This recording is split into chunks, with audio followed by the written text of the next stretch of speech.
See Jeremiah chapter 3. ಯೆರೆಮೀಯ 3ನೇ ಅಧ್ಯಾಯದಲ್ಲಿ ನಾವು ಹೀಗೆ ನೋಡ್ತೀವಿ. And Jeremiah chapter 3 and verse 13. Only acknowledge that you have transgressed against the Lord your God. Verse 13. 3ನೇ ಅಧ್ಯಾಯ 13ನೇ ವಚನ ಕಡೆಯ ಭಾಗದಲ್ಲಿ ಹೀಗೆ ಹೇಳುತ್ತೆ, ನನಗೆ ದ್ರೋಹ ಮಾಡಿದ್ದಿ ಎಂಬುದಕ್ಕೆ ಒಪ್ಪಿಕೋ ಅಂತ ಹೇಳುತ್ತೆ. That's all. ಅಷ್ಟೇ. Only admit it that you did something wrong. ನೀನು ಒಪ್ಕೊಳ್ಬೇಕು, ನೀನು ತಪ್ಪು ಮಾಡಿದ್ದೀನಿ ಅಂತ. You know that is so difficult for man to do. ನಿಮಗೆ ಗೊತ್ತಾ ಮನುಷ್ಯನಿಗೆ ಇದು ಮಾಡೋದು ಬಹಳ ಕಷ್ಟ ಅಂತ. Supposing two children are fighting, any two children are fighting. ಯಾರೋ ಇಬ್ರು ಮಕ್ಕಳು ಜಗಳ ಮಾಡ್ತಾರೆ. And you ask them, why did you do that? ಯಾಕೆ ನೀನು why did you hit him? ಯಾಕೆ ನೀನು ಹೊಡೆದೆ ಅಂತ ಕೇಳಿ. He say he hit me first. ಅವನು ಮೊದಲು ನನಗೆ ಹೊಡೆದ. Always there is an excuse. ಯಾವಾಗಲೂ ಏನಾದರೂ ಒಂದು ಕಾರಣ ಇರುತ್ತೆ. And do you know where this started? ಎಲ್ಲಿ ಪ್ರಾರಂಭ ಆಯ್ತು ಗೊತ್ತಾ ಇದು? It started with Adam. ಆದಾಮನ ಕೂಡ ಪ್ರಾರಂಭ. See in Genesis chapter 3. ನೀವು ಆದಿಕಾಂಡ 3ರಲ್ಲಿ ನಾವು ನೋಡ್ತೇವೆ. You know the story how God said don't eat from that tree. ದೇವರು ಹೇಳಿದ್ದು ಈ ಒಂದು ಕಥೆ ನಿಮಗೆ ಗೊತ್ತಿದೆ. ದೇವರು ಹೇಳಿದ್ರು ಆ ಹಣ್ಣನ್ನ ತಿನ್ನಬಾರದು. And the devil tempted Eve, the woman, to go and take the fruit. ಹವ್ವಳನ್ನ ಶೋಧಿಸಿದನು ಸೈತಾನನು ಆ ಹಣ್ಣನ್ನು ತೆಗೆದುಕೊಂಡು ತಿನ್ನು ಅಂತ. Why didn't he tempt the man? ಯಾಕೆ ಮನುಷ್ಯನನ್ನ ಶೋಧಿಸಲಿಲ್ಲ? Because he knows the woman is a little weaker. ಅಲ್ಲಿಗೆ ಅವನಿಗೆ ಗೊತ್ತಿತ್ತು ಹೆಣ್ಣು ಬಲಹೀನಳು ಅಂತ. He says if I first get the woman then I can get the man also. ಆತನಿಗೆ ಅನ್ನಿಸ್ತು ಈ ಹೆಣ್ಣನ್ನ ಹಿಡಿದ್ರೆ ಗಂಡನು ಸಿಗ್ತಾನೆ ಅಂತ. The devil is very clever. ಸೈತಾನನು ಬಹಳ ಬುದ್ಧಿವಂತನು. Be careful. ಜಾಗರೂಕವಾಗಿರ್ಬೇಕು. Sometimes the devil may try to knock you down through your wife. ಸೈತಾನನು ನಿಮ್ಮನ್ನ ನಿಮ್ಮ ಹೆಂಡತಿಯ ಮುಖಾಂತರ ಬೀಳಿಸಲಿಕ್ಕೆ ಪ್ರಯತ್ನ ಮಾಡ್ತಾನೆ. So don't always listen to your wife. She may lead you astray. ಯಾವಾಗಲೂ ನಿಮ್ಮ ಹೆಂಡತಿ ಹೇಳೋದೇನೆ ಎಲ್ಲ ಕೇಳಬೇಡಿ, ಆಕೆ ನಿಮ್ಮನ್ನ ದೂರ ನಡೆಸಲಿಕ್ಕೆ ಸಾಧ್ಯ ಇದೆ. Eve led Adam astray. ಹವ್ವಳು ಆದಾಮನನ್ನ ದೂರ ನಡೆಸಲಿ. She ate that fruit and gave it to Adam. ಆ ಹಣ್ಣನ್ನು ತಿಂದು ಆದಾಮನಿಗೆ ಕೂಡ ಕೊಟ್ಟಳು. And Adam also ate it. ಆದಾಮನು ಕೂಡ ತಿಂದುಬಿಟ್ನು. And then God, it says in Genesis 3, then God came into the garden in verse 8. 8ನೇ ವಚನದಲ್ಲಿ ಹೇಳುತ್ತೆ, ತರುವಾಯ ದೇವರು ಏದೆನ್ ತೋಟಕ್ಕೆ ಬಂದ. So who was the one who sinned first? ಯಾರು ಪಾಪ ಮಾಡಿದ್ರು ಮೊದಲು? Eve. ಅವಳು. Adam was second. ಆದಾಮನು ಎರಡನೇವ. But notice, ಇಲ್ಲಿ ನೋಡಿ, God did not go to Eve first. ಆದರೆ ದೇವರು ಹವ್ವಳ ಹತ್ರ ಹೋಗ್ಲಿಲ್ಲ ಮೊದಲು. Why? ಯಾಕೆ? She's the one who did the wrong first. ಆಕೆ ಮೊದಲು ತಪ್ಪು ಮಾಡಿದ್ದು. Why didn't God go to her? ಆಕೆಗೆ ಹತ್ರ ಯಾಕೆ ಹೋಗಿಲ್ಲ ಮೊದಲು? He goes to Adam. ಆದಾಮನ ಹತ್ರ ಹೋದ್ಲು. You know why? ಯಾಕೆ ಗೊತ್ತಾ? Because he made Adam the head of the house. ಯಾಕೆ ಅಂದ್ರೆ ದೇವರು ಆದಾಮನನ್ನ ಮನೆಯ ಯಜಮಾನನಾಗಿ ಮಾಡಿದ. He should have stopped his wife when she was talking to the devil. ಆತನು ಆಕೆಯನ್ನು ನಿಲ್ಲಿಸಬೇಕಾಗಿತ್ತು ಸೈತಾನನೊಟ್ಟಿಗೆ ಮಾತಾಡುವಾಗ. He was standing there next to her. ಆತನು ಅಲ್ಲೇ ನಿಂತಿದ್ದನು ಪಕ್ಕದಲ್ಲಿ. And the conversation is going on between the devil and Eve. ಸೈತಾನ ಮತ್ತು ಹವ್ವಳ ಮಧ್ಯೆ ಸಂಭಾಷಣೆ ನಡೀತಾ ಇತ್ತು. And Adam is just watching the whole thing. ಆದಾಮನು ಸುಮ್ಮನೆ ನೋಡ್ತಾ ನಿಂತ್ಕೊಂಡಿದ್ದ. There we see the first example of a husband who did not take his responsibility in the home. ಮನೆಯಲ್ಲಿ ಜವಾಬ್ದಾರಿಯನ್ನು ತೆಗೆದುಕೊಳ್ಳದ ಒಂದು ಉದಾಹರಣೆಯನ್ನ ನಾವು ನೋಡ್ತೀವಿ. Something going wrong in the home and the husband is just sitting there and watching it. ಮನೆಯಲ್ಲಿ ತಪ್ಪು ನಡೀತಾ ಇದೆ, ಆದ್ರೆ ಗಂಡ ನಿಂತ್ಕೊಂಡು ನೋಡ್ತಾ ಇದ್ದಾನೆ. He doesn't put his foot down and say, I'm not going to allow that in this house. ಅವನು ನಾನು ಇದನ್ನ ಅನುಮತಿಸೋದಿಲ್ಲ ಅಂತ ಹೇಳಬೇಕಾಗಿತ್ತು. Are you a father like that? ನೀವು ಆ ತರದ ತಂದೆ ಆಗಿದ್ದೀರಾ? Say, I will not allow those wrong things in this house. ಈ ಮನೆಯಲ್ಲಿ ನಾನು ಈ ತಪ್ಪು ಕಾರ್ಯಗಳನ್ನು ಅನುಮತಿಸೋದಿಲ್ಲ ಅಂತ ಹೇಳ್ತೀರಾ? That's what Adam should have been. ಆದಾಮನ ಹಾಗಿರಬೇಕಾಗಿತ್ತು. He would have said, Eve, stop talking to the devil right now. ಇವಾಗಲೇ ನಿಲ್ಲಿಸು ಹವಳೆ ಆತನ ಹತ್ರ ಮಾತಾಡೋದನ್ನ ಅಂತ ಹೇಳಬೇಕಾಗಿತ್ತು. But he just kept quiet. ಆದ್ರೆ ಸುಮ್ಮನಿದ್ದನು. He is watching. ಅವನು ಅದನ್ನ ನೋಡ್ತಾ ನಿಂತ್ಕೊಂಡ. And then she eats it. ಆಕೆ ತಿಂದಳು. And she says, Adam, eat this. ಆದಾಮನಿಗೆ ಕೊಟ್ಲು, ಇದನ್ನು ತಿನ್ನು ಅಂತ. And that foolish man, he just opens his mouth and he eats it. ಮೂರ್ಖನಾದ ಮನುಷ್ಯ ಅವನು ಅದನ್ನ ಬಾಯಿ ತೆಗೆದು ತಿಂತಾನೆ. It's all written there. ಅದೆಲ್ಲ ಬರೆದಿದೆ. Genesis 3 verse 6. 3:6 The last part, she gave it to her husband who was standing with her and he ate it. ತೆಗೆದುಕೊಂಡು ತಿಂದಳು, ಸಂಗಡ ಇದ್ದ ಗಂಡನಿಗೆ ಕೊಟ್ಟಳು, ಆತನು ತಿಂದನು. And then God comes. ನಂತರ ದೇವರು ಬರ್ತಾರೆ 8ನೇ ವಚನದಲ್ಲಿ. And he called the man, verse 9. 9ನೇ ವಚನದಲ್ಲಿ ಮನುಷ್ಯನನ್ನು ನೀನು ಎಲ್ಲಿದ್ದಿ ಅಂತ ಕರೀತಾನೆ. And he asked you. ಆತನು He asked him. ಆತನನ್ನು Verse ಕೇಳ್ತಾನೆ. 11, did you eat from the tree which I commanded you? ಈ ಹಣ್ಣಿನಿಂದ ನಾನು ತಿನ್ನಬೇಡ ಅಂದಿದ್ದನ್ನು ತಿಂದ ಈ ಹಣ್ಣನ್ನ ಅಂತ ಕೇಳ್ತಾರೆ ದೇವರು. What should he have said? ಆತನ ಏನು ಹೇಳಬೇಕಾಗಿತ್ತು? Lord, I'm sorry. ಕ್ಷಮಿಸು, I ate it. ನಾನು ತಿಂದೆ ಅಂತ ಹೇಳಬೇಕು. But he didn't say that. ಅದನ್ನ ಹೇಳಲಿಲ್ಲ ಅವನು. He said, this woman, verse 12, 12ನೇ ವಚನ, ಈ ಹೆಣ್ಣು whom you gave, ನೀನು ಕೊಟ್ಟಾತಳು, so it is your fault. ಅದು ನಿನ್ನ ತಪ್ಪು. You gave me this useless wife. ಈ ಒಂದು ಅಪ್ರಯೋಜಕ ಹೆಂಡತಿಯನ್ನು ಕೊಟ್ಟ That is ನೀನು, why I sinned. ಅದಕ್ಕಾಗಿ ನಾನು ಪಾಪ ಮಾಡಿದೆ. Do any of you husbands blame your wife for your sin? ನಿಮ್ಮ ಪಾಪಕ್ಕೆ ಯಾವುದೇ ಗಂಡಂದಿರು ನಿಮ್ಮ ಹೆಂಡತಿಗೆ ಅಪವಾದ ಹಾಕ್ತೀರಾ? You say all the problem in my house is because of my wife.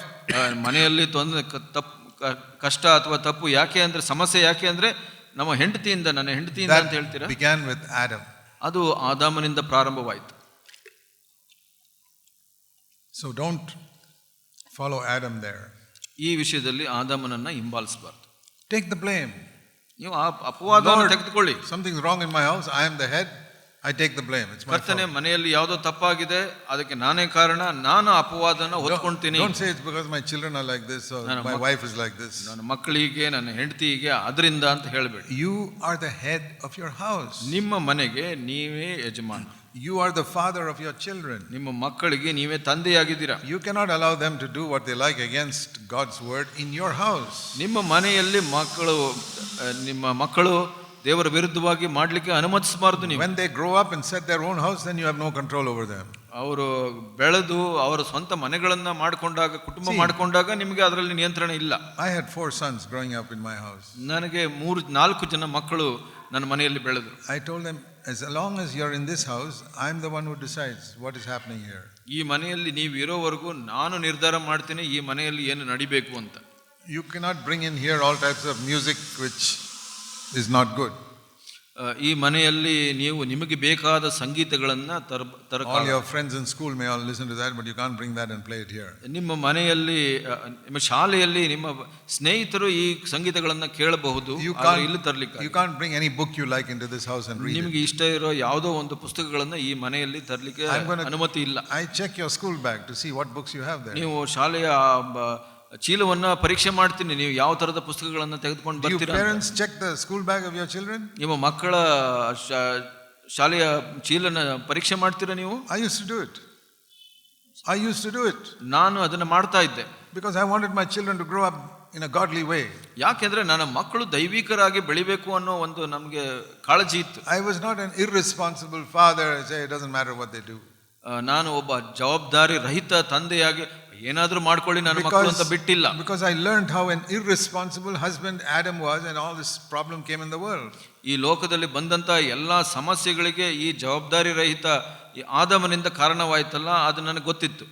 So it's good to be firm, to be the head of the house. ಮನೆ ಯಜಮಾನನಾಗಿ ಖಂಡಿತವಾಗಿರೋದು ಬಹಳ ಮುಖ್ಯ. But this habit of blaming somebody else started with Adam.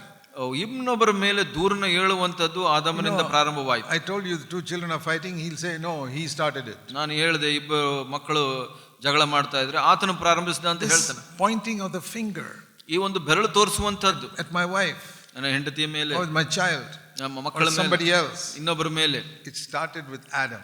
ಆದಾಮನಿಂದ ಪ್ರಾರಂಭವಾಯಿತು. If I were to paint a painting of this event, ಈ ಸಂಗತಿಯನ್ನ ಒಂದು ಚಿತ್ರಣ ಮಾಡಬೇಕು. God is standing there asking Adam. ದೇವರು ಅಲ್ಲಿ ನಿಂತಿದ್ದಾರೆ, ಆದಾಮನನ್ನ ಕೇಳ್ತಾರೆ. Adam is pointing the finger at his wife. ಆದಾಮನು ಈ ಬೆರಳು ತೋರಿಸ್ತಾ ಇದ್ದಾನೆ ಹೆಂಡತಿ ಮೇಲೆ. Can you picture this? ಅದನ್ನ ಒಂದು ಚಿತ್ರಣ ಮಾಡ್ತೀರಾ? That is how sin came. ಹಾಗೆ ಪಾಪ ಪ್ರವೇಶ. And that is why we have so many problems in our life. ಅದಕ್ಕಾಗಿ ಬಹಳಷ್ಟು ಸಮಸ್ಯೆಗಳಿದೆ ನಮ್ಮ ಜೀವಿತದಲ್ಲಿ. Don't blame other people. ಇನ್ನೊಬ್ಬರನ್ನ ಅಪವಾದ ಇಡಬೇಡಿ ಅಥವಾ ದೂರು ಹೇಳಬೇಡಿ ಇನ್ನೊಬ್ಬರ. When Jesus died on the cross, ಯೇಸು ಸ್ವಾಮಿ ಶಿಲುಬೆ ಮೇಲೆ ಸತ್ತಾಗ there were 2 thieves hanging on either side. ಅಲ್ಲಿ ಇಬ್ಬರು ಕಳ್ಳರು ಎರಡು ಪಕ್ಕದಲ್ಲಿ ತೂಗ ಹಾಕಲ್ಪಟ್ಟಿದ್ದರು. They are both very bad people. ಅವರಿಬ್ಬರು ಕೆಟ್ಟವರಾಗಿದ್ದರು. They were murderers, ಅವರು ಕೊಲೆಗಾರರು and thieves. ಕಳ್ಳರು. They killed people, they stole people's money, and it was so bad that the Roman government said not only prison but crucifixion.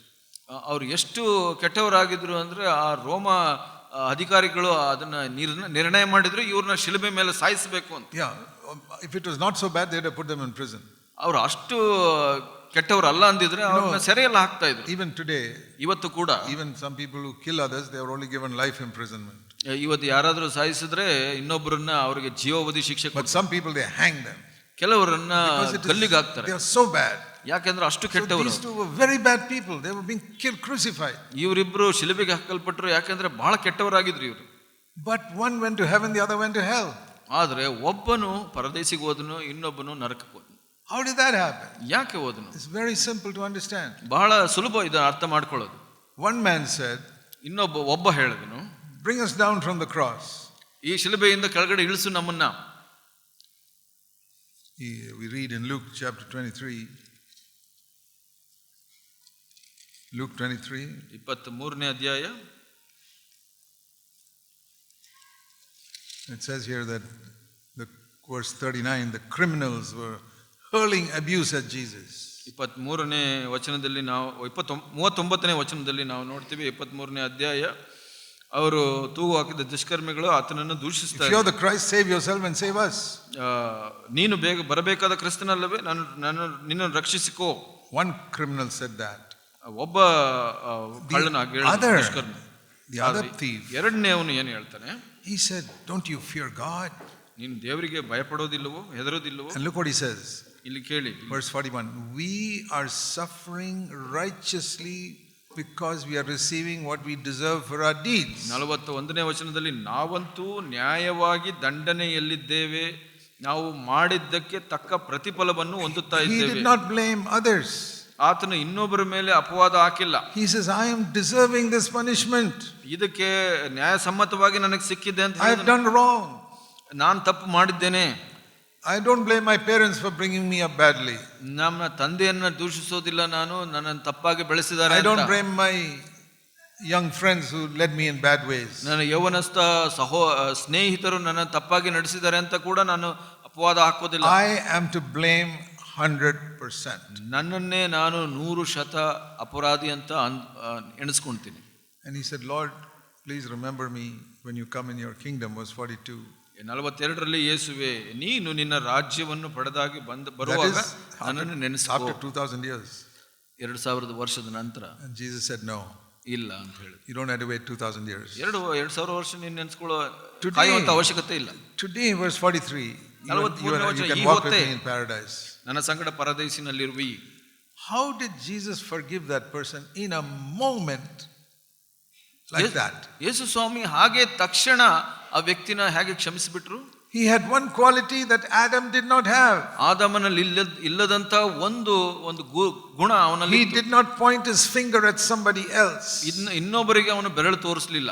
Adam pointed the finger at his wife. ಆದಾಮನ ಹೆಂಡತಿಗೆ ಕೈ ತೋರಿಸಿದ. You look at your life, my brothers and sisters, we have this habit of pointing the finger at somebody else when we have done something wrong. ಸಹೋದರ ಸಹೋದರಿ, ನಿಮ್ಮನ್ನು ನೀವು ಪರೀಕ್ಷಿಸಿಕೊಳ್ಳಿ. ನಮಗೆ ಈ ಒಂದು ಹವ್ಯಾಸ ಇದೆ, ಇನ್ನೊಬ್ಬರಿಗೆ ಬೆರಳು ತೋರಿಸುವಂತ. We are always trying to justify ourselves and say the fault is with somebody else. ನಮ್ಮನ್ನು ನಾವು ನೀತೀಕರಿಸಿಕೊಂತೀವಿ, ಇನ್ನೊಬ್ಬರ ಮೇಲೆ ಅಪವಾದ ಹಾಕ್ತೀವಿ. If something goes wrong in the office or the factory, we say, that person did this or that. ಆಫೀಸ್ನಲ್ಲಿ, ಫ್ಯಾಕ್ಟರಿನಲ್ಲಿ ಯಾವುದೋ ಒಂದು ಸರಿ ತಪ್ಪಾಗುತ್ತೆ, ನಾನಲ್ಲ ಅವರು ಇವರು ಅಂತ ಹೇಳ್ತಾರೆ. 99% fault may be yours, but you point the finger at that fellow did also something wrong. 99 ಭಾಗ ನಿಮ್ಮದು ತಪ್ಪಿದ್ರೂ ಇನ್ನೊಬ್ಬರಿಗೆ ಕೈ ತೋರಿಸ್ತಾರೆ. That habit came from Adam. ಆದಾಮನಿಂದ ಆ ಹವ್ಯಾಸ ಬಂತು. And that's why Adam was kicked out of paradise. ಅದಕ್ಕಾಗಿ ಪರದೇಶಿನಿಂದ ಅವನು ಓಡಿಸ್ಬಿಟ್ರು. This man went into paradise. ಆದ್ರೆ ಈತ ಇಲ್ಲಿ ಪರದೇಶಕ್ಕೆ ಹೋಗ್ತಾನೆ. ಯಾಕೆ? He did not point the finger. ಯಾಕೆ ಅಂದ್ರೆ ಅವನು ಬೆರಳು ತೋರಿಸಲಿಲ್ಲ. He said, I'm wrong. ನಾನೇ He pointed the finger at himself. ತನ್ನ ಮೇಲೆ ಬೆರಳು ತೋರಿಸ್ಕೊಂಡು ಅವನು, Lord, it's my fault. ಕರ್ತನೇ, ನನ್ನ ತಪ್ಪಿದು. I deserve this. ನಾನು ಇದಕ್ಕೆ ಯೋಗ್ಯನು. I deserve to be punished and crucified because I'm so bad. ನಾನು ಎಷ್ಟು ಕೆಟ್ಟವನು ಅಂದ್ರೆ ನಾನು ಶಿಕ್ಷೆಗೆ ಅರ್ಹನು ಮತ್ತು ಶಿಲುಬೆಗೆ ಹಾಕಲ್ಪಟ್ಟಲು ಅರ್ಹನು. He did not know anything about the Bible like you and I know. ನಮಗೆ ನಿಮಗೆ ಗೊತ್ತಿರುವಷ್ಟು ಅವನಿಗೆ ಸತ್ಯವೇದ Bible He went into paradise the same day. ಪರದೇಶಿಗೆ ಅವತ್ತೇ ಹೋದನು ಅವನು. What a lesson for us. ನಮಗೆ ಎಲ್ಲ ಎಂತ ಒಳ್ಳೆ ಕಲಿಯುವಿಕೆ.